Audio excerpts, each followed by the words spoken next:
Hello everyone, कैसे हैं आप? Welcome back to Veda academy. Veda academy पे आपका हार्दिक स्वागत है और मैं भूपेश राजवैद लेके आया हूँ आपके लिए एक और इंटरेस्टिंग केमिस्ट्री लेक्चर, जिसमें हम लोग आज पढ़ेंगे गैल्वेनिक सेल के बारे में। तो चैप्टर है हमारा इलेक्ट्रोकेमिस्ट्री और बहुत ही इंपॉर्टेंट टॉपिक है गैल्वेनिक सेल, क्योंकि गैल्वेनिक सेल से ही हम लोग समझ पाते हैं नर्स इक्वेशन के बारे में कि बेसिकली नर्स इक्वेशन है क्या, और नर्स इक्वेशन के क्वेश्चंस पेपर के अंदर 101% आता ही आता है। आपके जो बोर्ड एग्जाम है उसके अंदर इस टॉपिक से क्वेश्चन ना आए ऐसा हो ही नहीं सकता है।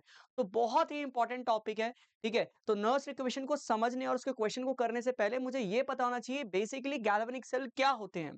ठीक है बेटा, तो आपको ये पिक्चर दिख रही होगी मस्त सी एक। ठीक है, तो आज हम लोग इसी के बारे में डिस्कस करेंगे। आज हम लोग इसी डायग्राम, ये जो पिक्चर है, इसके बारे में ही बात करने वाले हैं। ठीक बेटा, लेकिन लेक्चर शुरू करने से पहले मैं आपको बता दूं कि जो हमारा ये टेलीग्राम चैनल ग्रुप है, इसका लिंक है वेदा 12E। ठीक है, आप वेदा 12E सर्च करेंगे टेलीग्राम चैनल पर जाकर।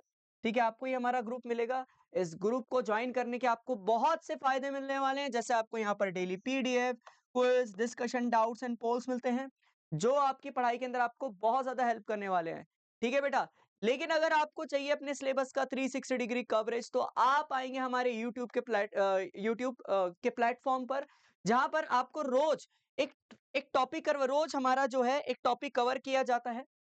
ठीक है, सीबीएसई को हम लोग टारगेट करेंगे, जो आपके सीबीएसई एग्जाम के अंदर जो सारे टॉपिक्स बार बार रिपीट होते हैं, जिनसे क्वेश्चन हम लोग वो सारे टॉपिक्स आपको यहाँ पर करवा रहे हैं। ठीक है, तो सारे ही टॉपिक्स इंपॉर्टेंट है, उनके क्वेश्चन एग्जाम के अंदर हम लोगों को देखने को मिल जाते हैं। क्लियर बच्चा? और ये जो सारी चीजें आपको नोट्स की फॉर्म में कहाँ मिल जाएंगी? इस ग्रुप पर ही मिल जाएंगी। ठीक है बेटा, तो वेदा एकेडमी का जो यूट्यूब चैनल है आपको देता है वो सारे एक्सक्लूसिव फीचर्स, वो सारा क्वालिटी कंटेंट, जिससे आपकी पढ़ाई बेहतर से बेहतरीन होगी।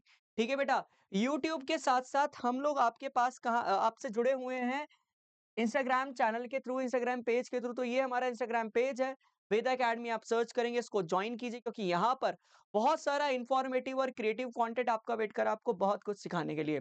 ठीक बेटा जी, चलिए तो स्टार्ट करते हैं अपना आज का लेक्चर, जिसमें हम लोग सबसे पहले जानेंगे बेसिकली इलेक्ट्रोकेमिस्ट्री है क्या। ठीक है, तो हमारा जो चैप्टर इलेक्ट्रोकेमिस्ट्री है, उसके अंदर हम लोग क्या देखते हैं, एक ऐसी ब्रांच है ये हमारी केमिस्ट्री की, जिसके अंदर हम लोग एक केमिकल रिएक्शन अकर करवाते हैं by using the electrical energy, या फिर मैं इलेक्ट्रिकल एनर्जी प्रोड्यूस करता हूं by using A by using A spontaneous chemical reaction. कोई भी कोई भी केमिकल रिएक्शन जो अपने आप से हो जा रही है, उससे अगर कुछ इलेक्ट्रिसिटी प्रोड्यूस होती है, ठीक है या नहीं, यानी केमिकल एनर्जी का इलेक्ट्रिकल एनर्जी में चेंज और इलेक्ट्रिकल एनर्जी का केमिकल एनर्जी के अंदर चेंज। सिंपल सी बात है। ठीक है, तो केमिकल एनर्जी का इलेक्ट्रिकल एनर्जी के अंदर चेंज और इलेक्ट्रिकल एनर्जी का चेंज केमिकल एनर्जी के अंदर। तो ये सारी कहानी, सारी बातें हो रही होती हैं हमारे इलेक्ट्रोकेमिस्ट्री के अंदर। ठीक है, तो ये एक ब्रांच ऑफ केमिस्ट्री है हमारी, जिसके अंदर इलेक्ट्रिकल एनर्जी और केमिकल एनर्जी का आपस में क्या होता रहता है, इंटरचेंज होता रहता है। जैसे मैंने अभी आपको बताया, कोई केमिकल रिएक्शन हो नहीं रही थी, उसको कराने के लिए हम लोगों ने क्या करा, एक्सटर्नल कुछ एनर्जी प्रोवाइड करी in the form of electricity. This is also part of electrochemistry. And अगर कोई केमिकल रिएक्शन अपने आप से हो जा रही है, स्पॉन्टेनियसली हो रही है, ठीक है, और उससे कुछ इलेक्ट्रिसिटी प्रोड्यूस हो रही है, तो this is also part of electrochemistry. क्या आपको बात समझ में आई? ठीक, तो electrochemistry deals with the inter conversion of electrical and chemical energy. तो केमिकल एनर्जी और इलेक्ट्रिकल एनर्जी के कन्वर्जन के बारे में हमारी जो इलेक्ट्रोकेमिस्ट्री है वो बात करती है। ठीक बेटा, तो many chemical changes can be related to the electrons that move from one species to another। ठीक है, जैसा कि आपको सबसे एक बेसिक सी चीज आपको बताऊं कि आप कभी बारिश का पानी उठाना, उस बारिश के पानी में जब आप दो बैटरीज के जो दोनों एंड है, उसके दोनों वायर्स को ग्लास के अंदर डाल देना, और वहीं बल्ब के जो दोनों एंड्स है, वो भी आप पानी के ग्लास के अंदर डाल, वो जो हमारा ग्लास है उसके अंदर डाल देना जिसमें बारिश का पानी है। आप एक चीज नोटिस करेंगे, हाँ, ये रहे कि दोनों जो वायर्स हैं, बैटरी और बल्ब के वायर्स टच ना हो। ठीक है, तो आप देखेंगे बल्ब ग्लो नहीं करेगा। लेकिन अगर आप उसके अंदर एक चम्मच नमक डाल देंगे, तो बल्ब ग्लो करने लग जाएगा। तो कुछ केमिकल स्पीशीज ऐसी होती हैं जो क्या करती हैं बेटा, कंडक्टिविटी को फेवर करती हैं, कंडक्टिविटी को बढ़ाती हैं, और जनरली ये स्पीशीज क्या होते हैं, हमारे आयंस। ठीक है, या तो जिन्होंने इलेक्ट्रॉन गेन किए हों या किसी ने इलेक्ट्रॉन लूज किए हों। ठीक है, तो ये सारी जो कहानी है ये होती है उन केमिकल स्पीशीज के ऊपर, जो या तो इलेक्ट्रॉन्स को गेन कर रही हैं या कर रही हैं लूज। ठीक है, जिसकी वजह से सिस्टम के अंदर जो हमारा सिस्टम है, उसके अंदर कंडक्टिविटी बढ़ जाती है या फ्लो ऑफ इलेक्ट्रॉन्स बढ़ जाता है। तो बारिश के पानी के अंदर कोई ऐसी केमिकल स्पीशी नहीं थी जो कंडक्टिविटी को फेवर करे। लेकिन जैसे ही मैंने उस बारिश के पानी के अंदर कुछ आयन्स डाल दिए या सपोज कीजिए कुछ मैंने ऐसी केमिकल स्पीशी ऐड करी जैसे सॉल्ट, सॉल्ट पानी के अंदर जाके Na+Cl- में टूट जाएगा, NaCl अगर मैं डालता हूँ तो, ठीक है? और these ions are charge carrier, ये आयन ही जो होते हैं चार्ज कैरियर होते हैं। ठीक है बेटा? क्लियर, हायर स्टडीज के अंदर आप लोग पढ़ेंगे कि जो छोटा आयन होता है वो ज्यादा अमाउंट ऑफ चार्ज कैरी करता है।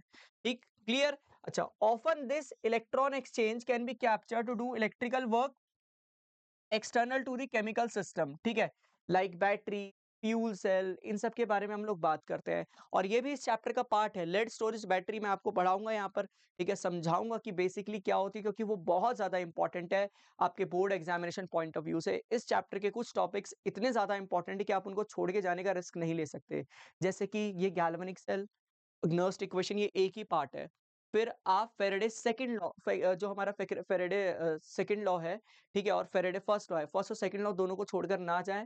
ठीक है बेटा, दोनों लॉ ही बहुत इंपॉर्टेंट है। कोलरॉच लॉ ऑफ इंडिपेंडेंट माइग्रेशन, ठीक है, और उससे जो हम लोग लिमिटिंग मोलर कंडक्टिविटी निकाल पाते हैं वो बहुत इंपॉर्टेंट है।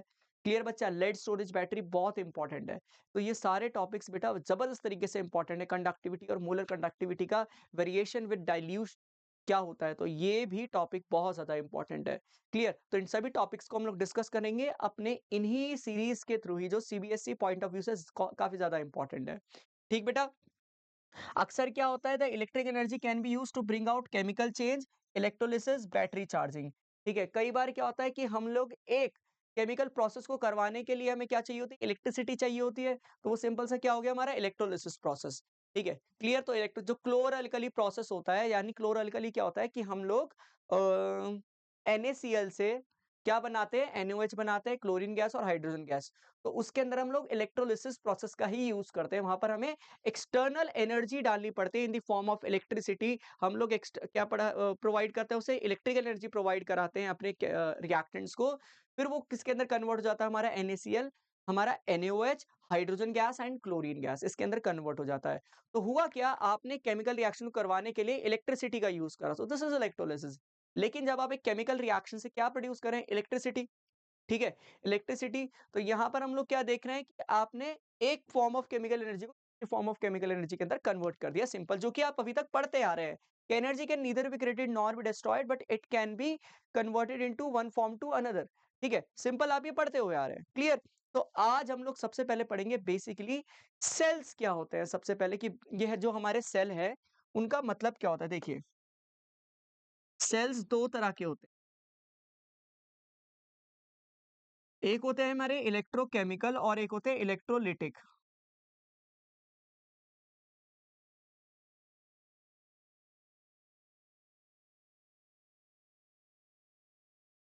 एक होते हैं हमारे इलेक्ट्रोकेमिकल सेल और एक होते हैं हमारे electrolytic cell.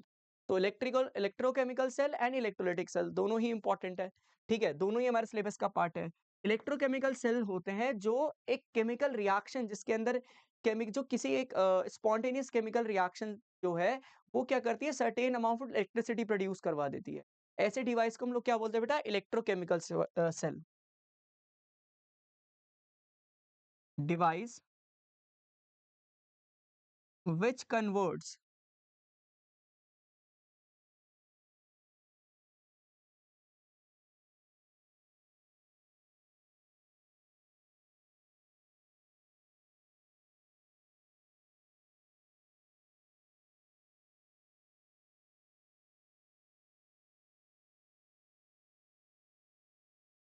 Which converts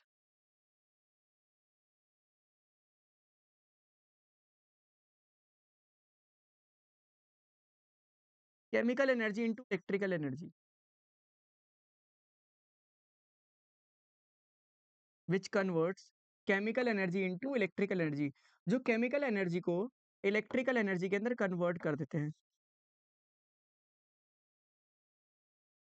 into electrical energy.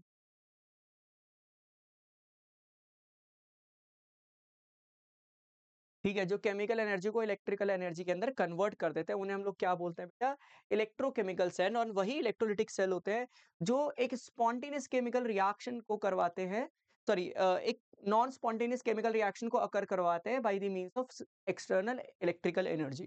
ठीक है, device converts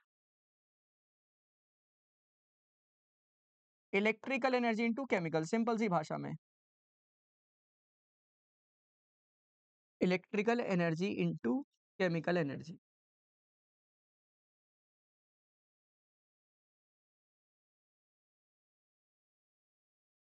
into chemical energy, device converts electrical energy into chemical energy. क्या आपको मेरी बात समझ में आई? क्लियर का? डन। तो ये हमारे दो तरह के सेल होते हैं। ठीक है बेटा, क्लियर? अच्छा, तो ये हमारे क्या हुआ, that cell converts chemical energy liberated during the redox reaction to electrical energy has electrical potential equal to 1.1 volt when the concentration of zinc and copper ion जिनकी यूनिट कितनी हो जाएगी हमारी 1 मोल पर डेसीमीटर क्यूब। ठीक है, this is 1 mole decimetre cube. ठीक है, 1 मोल पर decimetre cube. Such device is called galvanic और वोल्टाइक सेल। ऐसे सेल को हम लोग क्या बोलते हैं? गैल्वेनिक और वोल्टाइक सेल बोलते हैं। आई होप आपको ये क्लियर हुआ होगा बेटा। तो हमारे जो सेल्स हैं, ठीक है, वो दो तरह के होते हैं। एक होते हैं हमारे इलेक्ट्रोकेमिकल और एक होते हैं इलेक्ट्रोलिटिक।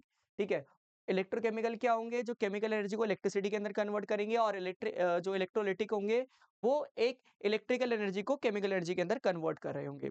ठीक बेटा, चलिए आगे बढ़ते हैं और जानते हैं अपने गैल्वेनिक सेल के बारे में। जैसा कि अभी बताया कि जो हमारा गैल्वेनिक सेल है, ठीक है, जो हमारा गैल्वेनिक सेल है,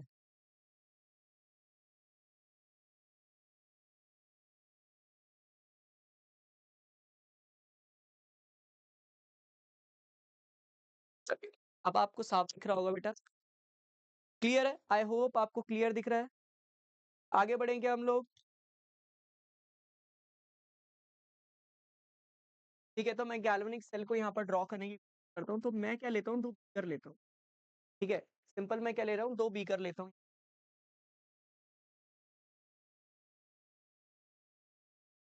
ठीक, ये क्या है, दो बीकर। दूसरा तो बनाया है। ठीक है, और इसके अंदर अलग अलग सोल्यूशन।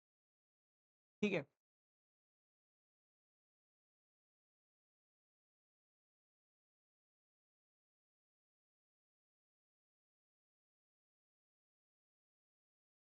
एक तरफ मैंने ले लिया है बेटा जिंक सल्फेट सोल्यूशन। एक तरफ क्या ले लिया मैंने, जिंक सल्फेट ले लिया। ठीक है, और दूसरे के अंदर मैंने क्या ले लिया यहाँ पर, कॉपर सल्फेट।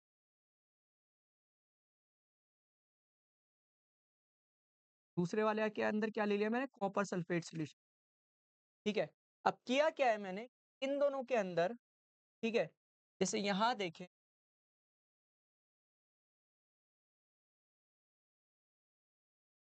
जो हमारा ये कॉपर जिंक का सोल्यूशन, इसके अंदर मैंने जिंक इलेक्ट्रोड डाल दिया है। ठीक है, ये क्या है, हमारी जिंक इलेक्ट्रोड, यानी जिंक की रॉड है। ठीक है, इलेक्ट्रोड क्या होती है, वो ये मेटल रॉड्स होती है, इलेक्ट्रॉन्स को एक्सचेंज कर दिया, इधर दे विल गेन इलेक्ट्रॉन और लूज इलेक्ट्रॉन। ठीक है, या तो इलेक्ट्रॉन गेन करेंगे या लूज कर रही होंगी। ठीक है, क्लियर? और इसी के अंदर कॉपर के डाल दी है, कॉपर की इलेक्ट्रोड। यहाँ पर मैंने कॉपर की इलेक्ट्रोड डाल दी। ठीक है, इन दोनों को यहाँ पर मर्ज कर दिया।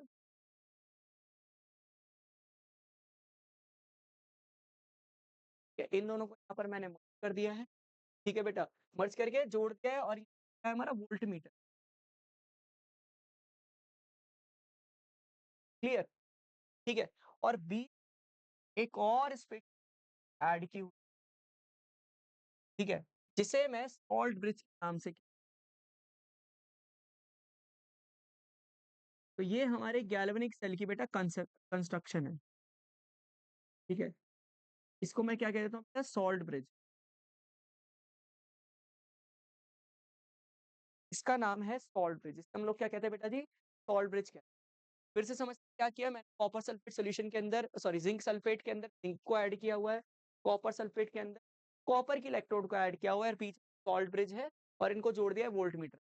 ठीक है, अभी सॉल्ट ब्रिज के बारे में हम लोग जानेंगे डिटेल में, बेसिकली होता क्या है सॉल्ट ब्रिज। ठीक है बेटा, तो ध्यान दीजिए, होगा क्या बेटा, होगा क्या कि जैसे ही मैं जिंक सल्फेट सोल्यूशन को कॉपर जिंक सल्फेट सॉल्यूशन के अंदर जैसे ही मैंने जिंक की इलेक्ट्रोड को डिप किया हुआ है, जिंक की रॉड को डिप करा हुआ है, तो जिंक सॉलिड जो है यानी ये जो रॉड है, ठीक है, ये किसके अंदर कन्वर्ट होना चाहेगा? ये किसके अंदर कन्वर्ट होना चाहेगा बेटा? हमारा Zn2+ के अंदर कन्वर्ट होना चाहेगा due to its higher oxidation. जो हमारा जिंक है उसका ऑक्सीडेशन पोटेंशियल क्या है? हाई है, ठीक है, या हम लोग सिंपल भाषा में कहें वो कॉपर से ज्यादा रिएक्टिव है।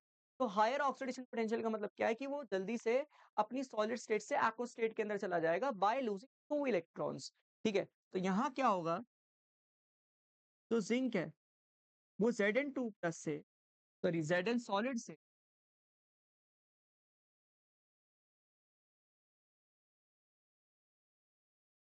Zn सॉलिड से किसके अंदर कन्वर्ट हो जाएगा? Zn2+ के अंदर कन्वर्ट हो जाएगा, Zn2+ के अंदर कन्वर्ट हो जाएगा और अपनी एक्वस स्टेट के अंदर आ जाएगा। यहाँ पर इस सोल्यूशन के अंदर Zn2+ के आयंस बढ़ जाएंगे, Zn2+, Zn2+, Zn2+, ठीक है। और ये वाली जो इलेक्ट्रोड है हमारी, ठीक है, ये धीरे धीरे क्या हो जाने लग जाएगी बेटा? घटने लग जाएगी। यहाँ देखिए, बहुत बारीकी से आना पड़ता है ये, क्योंकि आसानी से बच्चा आता नहीं। ये धीरे धीरे धीरे धीरे कम होने लगेगा, ये धीरे धीरे कम होने लगेगा। क्लियर? क्लियर? तो ये हमारा जो जिंक सॉलिड है बेटा, इसके अंदर कन्वर्ट हो जाएगा, जिंक एक्वस के अंदर Zn2+ के अंदर कन्वर्ट हो जाएगा। और साथ ही बेटा यहाँ पर, ठीक है, ये तो डिग्रेड हो ही गया यहाँ पर, ठीक है, साथ ही यहाँ पर ये 2 इलेक्ट्रॉन क्या करेगा बेटा? लूज, ठीक है। तो क्या करेगा? ये लूज करेगा। अब होगा क्या, ये जो 2 इलेक्ट्रॉन यहाँ, ये 2 इलेक्ट्रॉन्स जो यहाँ से, भाई इलेक्ट्रॉन अगर ऐसे मूव कर रहे हैं तो करंट किस डायरेक्शन में आएगा? करंट इस डायरेक्शन, आई जो है वो इस डायरेक्शन में आएगा। अपोजिट डायरेक्शन में अगर इलेक्ट्रॉन ऐसे फ्लो करे तो करंट ऐसे आएगा, ठीक है बेटा। होता क्या है कि जैसे ये 2 इलेक्ट्रॉन्स यहाँ आते हैं, अब यहाँ पर इसके अंदर जो हमारे कॉपर के आयंस है, प्लस है, Cu2+, Cu+, Cu+ ions present होंगे, हाँ या नहीं? कॉपर के, कॉपर सल्फेट के जो कॉपर सल्फेट जो सोल्यूशन उसके अंदर Cu2+ और SO4- आयंस होंगे। अब जो ये CO+ है ये करेंगे क्या बेटा यहाँ पर? ठीक है, ये करेंगे क्या? धीरे धीरे यहाँ पर डिपॉजिट होने, यहाँ पर धीरे धीरे धीरे धीरे धीरे ये यहाँ पर डिपॉजिट होने, तो ये वाली इलेक्ट्रोड का मास घटने लगेगा और ये वाली इलेक्ट्रोड का मास क्या होगा बेटा? बढ़ने लगेगा, ठीक है। ये वाली इलेक्ट्रोड का मास घटने लगेगा और इस वाली इलेक्ट्रोड का मास बेटा बढ़ने लगेगा। यहाँ से Zn सॉलिड कम होता चला जाएगा और यहाँ पर कॉपर जो आयंस है उनका मास बढ़ता चला जाएगा, ठीक है बेटा। तो इसको लिख लेते हैं। यहाँ पर होगा क्या कि जो कॉपर 2+ आयंस है अपनी एक्वस स्टेट के अंदर, वो 2 इलेक्ट्रॉन जो यहाँ लूज किए गए हैं उनको गेन कर कर क्या बना लेगा? Copper solid. क्या बना लेगा? कॉपर सॉलिड बना लेगा। और जब हमारा लॉस ऑफ इलेक्ट्रॉन होता है तो हम लोग इसको ऑक्सीडेशन कहते हैं। जब हमारा क्या होता है बेटा? लॉस ऑफ इलेक्ट्रॉन, तो उसको हम लोग कहते हैं बेटा ऑक्सीडेशन। तो this is oxidation half cell. इसको क्या बोलेंगे बेटा? Oxidation half cell. Oxidation half cell. और ये काम कहाँ हो रहा है बेटा? इस काम हो रहा है बेटा एनोड। तो एनोड पे याद रखना क्या होती है? ऑक्सीडेशन। जो हम लोग सेल का कंस्ट्रक्शन करते हैं कैसे करते हैं? Anode bridge cathode, ABC, AB, anode bridge cathode. तो ये होगी anode, zinc is anode and copper is cathode, ठीक है, ध्यान रहे। और ये काम कहाँ हो रहा होगा? ये कैथोड पे हो रहा होगा। ये काम कहाँ हो रहा होगा? ये कैथोड पे हो रहा होगा। तो this is reduction half cell. तो ये क्या हुआ बेटा? मेरा रिडक्शन हाफ सेल। इसको हम लोग क्या बोलते हैं बेटा? रिडक्शन हाफ, ठीक है। जब मैं इन दोनों रिएक्शंस को ऐड करता हूँ तो यहां से 2 इलेक्ट्रॉन, ये 2 इलेक्ट्रॉन गए तो यहाँ पर क्या बचेगा? Zn solid plus Cu plus aqueous gives Zn2 plus aqueous plus copper solid plus copper solid, ठीक है। तो ये क्या हो जाएगा? हमारा कॉपर सॉलिड। आई बात समझ? क्लियर? कोई डाउट, कोई क्वेरी इसके अंदर? ठीक है, मुझे लगता है समझ में आया होगा। और इस जो नेट रिएक्शन को हम लोग बोलते हैं बेटा नेट रेडॉक्स सेल रिएक्शन। इसको हम लोग क्या बोलते हैं? Redox cell reaction. ठीक है, तो ये मेरी रेडॉक्स सेल रिएक्शन हो जाएगी। एनोड पे क्या हुआ? लॉस ऑफ इलेक्ट्रॉन हुआ, और कैथोड पे क्या हुआ? जो इलेक्ट्रॉन लॉस किए गए थे उन्हें गेन कर लिया। तो जो हमारा इलेक्ट्रिकल न्यूट्रलिटी है वो यहाँ पर बैलेंस हो गई। ठीक है, 2 इलेक्ट्रॉन्स रिलीज करे थे, 2 इलेक्ट्रॉन उसने कंज्यूम कर लिए। ठीक है, Zn सॉलिड कन्वर्ट हो गया Zn2+ के अंदर, और वहीं जो हमारा Cu2+ है, जो हमारा Cu+ है वो किसके अंदर कन्वर्ट हो गया? 2 इलेक्ट्रॉन गेन कर कर Cu सॉलिड के अंदर कन्वर्ट हो गया। सिंपल, बहुत ही सिंपल खेला है। ठीक है, अब इसको याद कैसे रखना है कि ऑक्सीडेशन और एनोड। ठीक है, सिंपल सा एक तरीका बता रहा हूँ, ओला रूल देखो। ओला, ओला याद रहेगा। ठीक है, ओ से होता है ऑक्सीडेशन,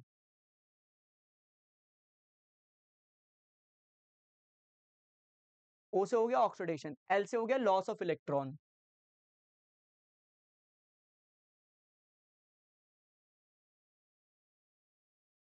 लॉस ऑफ इलेक्ट्रॉन। और ए से हो गया एनोड, और ए से क्या हो गया बेटा? एनोड। तो एनोड पे क्या होगा बेटा? हमारा ऑक्सीडेशन, लॉस ऑफ इलेक्ट्रॉन, और ए से हो गया एनोड। तो यानी जो एनोड होती है उस पर होता है ऑक्सीडेशन, और ऑक्सीडेशन का मतलब होता है हमारा लॉस ऑफ इलेक्ट्रॉन। और इसका उल्टा क्या हो जाएगा? याद रहेगा, इसका उल्टा आपको सारा कैथोड पे होने वाला है। यानी इसको क्या कहेंगे हम लोग बेटा? कैथोड पे क्या हो रहा है? हमारा गेन ऑफ इलेक्ट्रॉन, और गेन ऑफ इलेक्ट्रॉन को हम लोग क्या बोलते हैं बेटा? रिडक्शन। ठीक है, तो इसको CGR से हम लोग, CGR। तो कैथोड पे क्या हो रहा है आपका? सी से कैथोड, जी से gain of electron, gain of electron, और आर का मतलब क्या है? Reduction.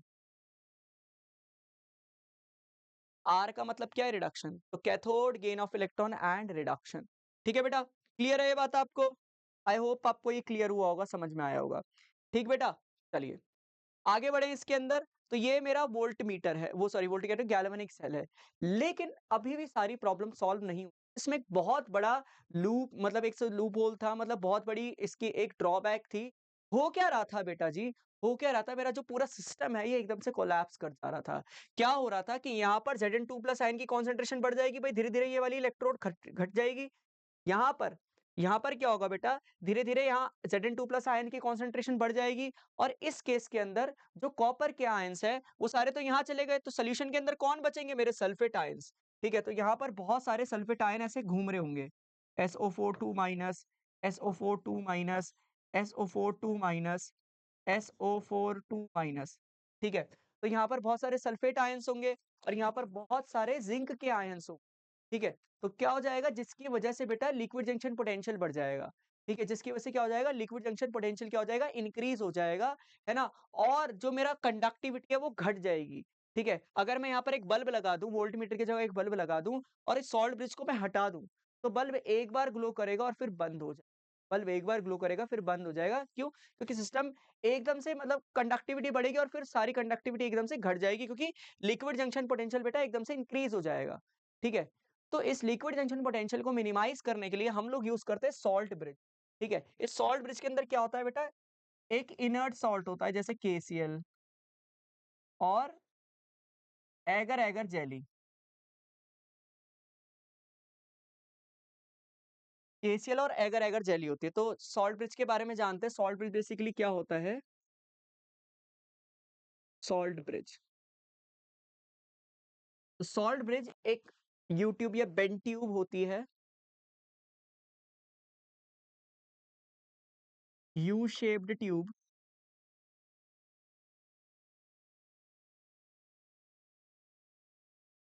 Filled with inert salt, filled with inert salt and agar agar jelly, and agar agar jelly।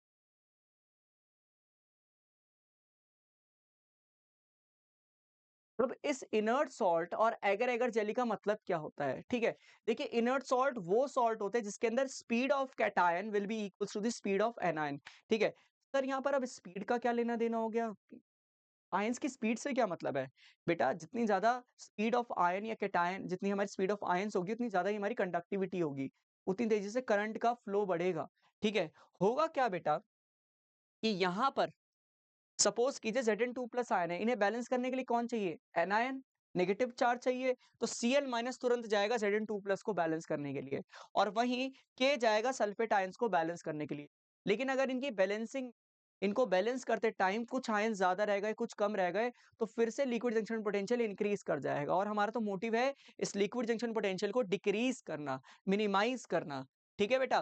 तो होगा क्या? जितनी स्पीड से कैटायन जाना चाहिए, ठीक है? उतनी स्पीड से एनायन का जाना बहुत ज़रूरी है। तो ऐसे सॉल्ट को हम लोग क्या बोलते हैं बेटा? हम लोग ऐसे सॉल्ट को बोलते हैं इनर्ट सॉल्ट। क्या होते हैं ये हमारे इनर्ट सॉल्ट? क्या होते हैं हमारे इनर्ट सॉल्ट? तो इनर्ट सॉल्ट होते क्या है? Speed of cation is equals to the speed of anion.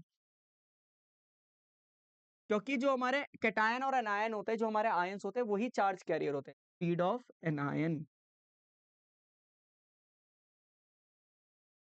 ठीक है? याद रहेगा? क्लियर? डन? आगे बढ़े हम लोग? चलिए, ठीक है। क्लियर है ये? इसका एग्जांपल जैसे KCl, KNO3, NH4NO3, ये सारे हमारे इनर्ट सॉल्ट होते हैं, ठीक है? Now the next important thing is इस सॉल्ट ब्रिज का फंक्शन क्या होता है, जो कि बहुत इंपॉर्टेंट है, ठीक है? तो फंक्शन ऑफ सॉल्ट ब्रिज बहुत ज़्यादा इंपॉर्टेंट है। इस सॉल्ट ब्रिज का हम लोग जो फंक्शन है, ठीक है? वो बेसिकली होता क्या है? तो पहला फंक्शन होता है टू मेंटेन इलेक्ट्रिकल न्यूट्रलिटी। वो इलेक्ट्रिकल न्यूट्रलिटी को मेंटेन करता है क्योंकि यहाँ पर जो था कैटायन बहुत ज़्यादा इंक्रीज़ हो गए थे, यहाँ एनायन की क्वांटिटी बहुत ज़्यादा इंक्रीज़ हो गई थी। तो उसने क्या करा? बैलेंस कर दिया सबको, ठीक है? तो उसने पहला काम क्या किया? It maintains electrical neutrality. Electrical neutrality,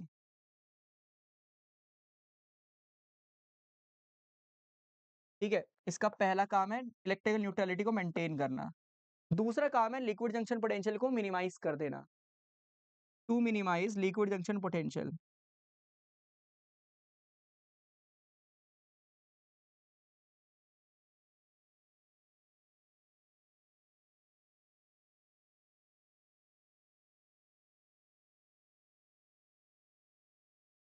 ठीक है? To minimise liquid junction potential C।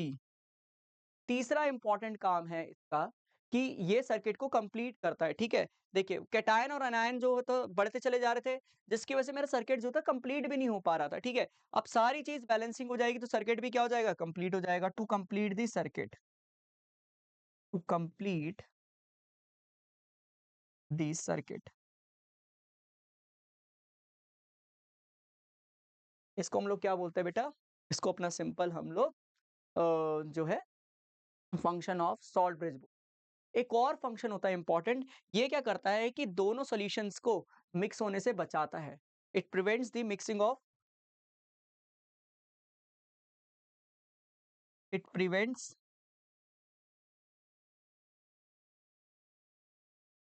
The mixing of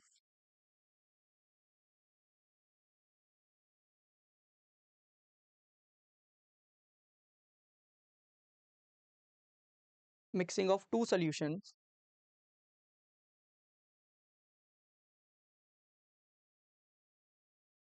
present in two compartments.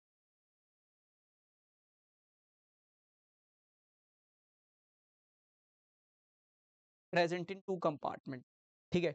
It prevents the mixing of two solution present in two compartments, ठीक है? क्लियर? दोनों compartments के अंदर, present in both compartments.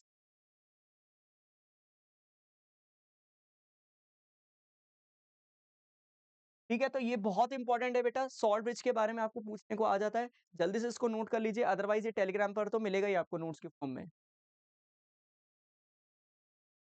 ठीक है बेटा? आगे बढ़ते हैं इसके अंदर हम लोग, क्लियर है आपको ये? ठीक, तो हम लोग जो नेक्स्ट पढ़ने वाले हैं रिप्रेजेंटेशन पढ़ेंगे, हम लोग सेल को रिप्रेजेंट कैसे करते हैं गैल्वेनिक सेल को, ठीक है। तो our next topic is cell representation, ठीक है, कि बेसिकली इस गैल्वेनिक सेल को रिप्रेजेंट कैसे किया जाता है। ठीक, तो यहाँ ध्यान दीजिएगा। तो सबसे पहली चीज जो पहला पॉइंट होता है, we have to write in order of anode, bridge and cathode. ठीक है, तो पहले क्या होता है, एनोड आता है, फिर हम लोग ब्रिज को लिखते हैं, और फिर हम लोग लिखते हैं बेटा कैथोड। ये ध्यान रखिएगा। तो पहले एनोड पे लिखा जाता है कि एनोड पे क्या हुआ है, फिर ब्रिज बनेगा, फिर कैथोड बनेगा। ठीक है, अच्छा, दो फेज को, टू फेजेस, फेज माने सॉलिड है, लिक्विड, गैस, ठीक है, दो डिफरेंट फेज को हम लोग सिंगल स्लैश से अलग करते हैं। ठीक है, two phases are separated by this. जैसे फॉर एग्जांपल, जिंक सॉलिड किसके अंदर कन्वर्ट हुआ था, Zn2+ के अंदर कन्वर्ट हुआ। ठीक है, थर्ड पॉइंट, अगर इनके साथ कोई गैस या कुछ जुड़ी हुई है तो उसको कॉमा से हम लोग रिप्रेजेंट करेंगे।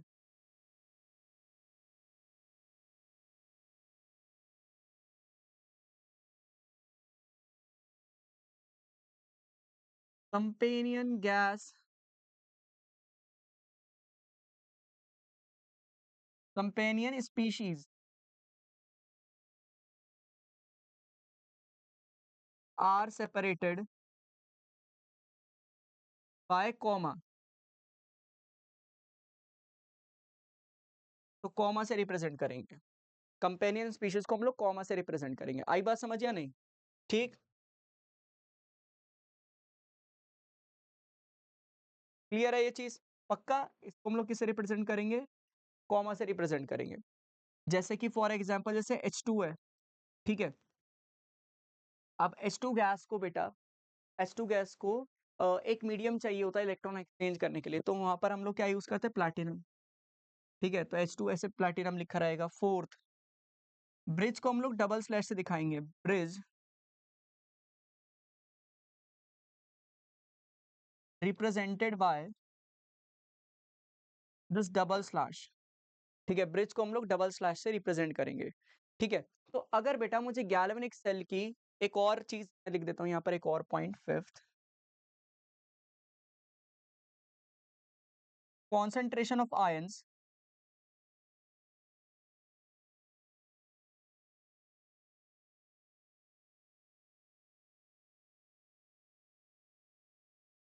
रिटर्न बिलो दी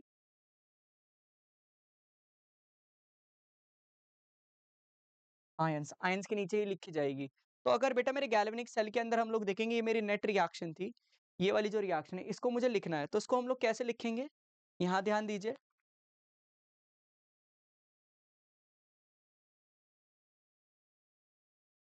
तो देखिए, एनोड पे क्या हो रहा है, एनोड पे देखे तो जरा, हमारा पहले लिखेंगे एनोड, फिर ब्रिज और कैथोड। तो एनोड पे क्या हो रहा है हमारा बेटा, सिंपल, एनोड पे लॉस ऑफ इलेक्ट्रॉन होता है, जिंक सॉलिड Zn2+ के अंदर कन्वर्ट हो रहा है।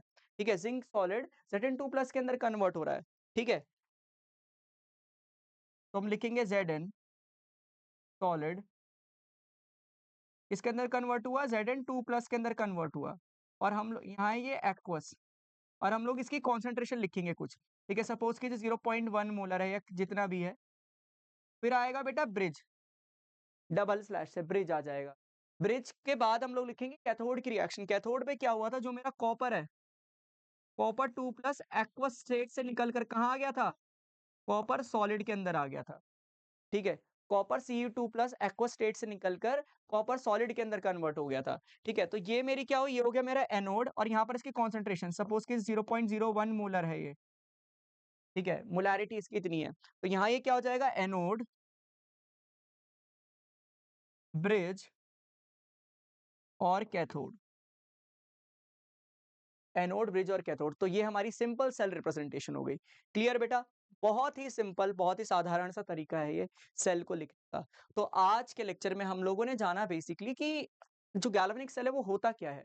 ठीक है, क्लियर? अपने नेक्स्ट लेक्चर के अंदर हम लोग बात करेंगे कि जो हमारा इलेक्ट्रोड पोटेंशियल है वो क्या चीज होती है, जो नर्स्ट इक्वेशन है वो क्या है, उसकी एप्लीकेशंस क्या क्या है।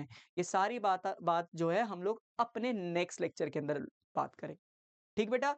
और मैं आपको टाइम टेबल के बारे में बता दूं, जो ये हमारा टाइम टेबल है, रोज हमारी लाइव क्लासेस हो रही हैं, ठीक है। एक दिन सलील सर, एक दिन मैं आपकी क्लास ले रहे हैं, फिर नेक्स्ट डे आपके सोनू सर और एटी सर क्लासेस ले रहे हैं मैथ्स और बायोलॉजी की। तो रोज आपकी रेगुलर क्लासेस हो रही हैं, ऐसा कोई दिन नहीं आपकी क्लास छूटे, ठीक है। तो मंडे टू सैटरडे आप ध्यान रखिए, रोज रात को 8 बजे आपको आ जाना है लाइव क्लास लेने के लिए। ठीक बेटा? क्लियर? चलिए। तो ये हमारा टेलीग्राम चैनल ग्रुप है, जो सब सब कुछ हमने पढ़ा है कहाँ मिलने वाला है आपको, इस टेलीग्राम चैनल पर मिलेगा। ठीक है? इसको जॉइन कर लीजिए बेटा। वेदा 12 ई सर्च कीजिए और डिस्क्रिप्शन में भी इसका लिंक दे दिया है। ठीक है? यहाँ पर जॉइन करने को आपको क्या-क्या फ़ायदा है? Daily PDF, quiz, discussion, doubts and polls provide कराए जाते हैं। ठीक है? और एक ये सीधा-सा माध्यम है आपको और हमको जोड़े रखने का। आपके कोई भी डाउट्स, कोई भी क्वेरीज़ है, आप हम लोगों से डायरेक्टली यहाँ पर पूछ सकते हैं।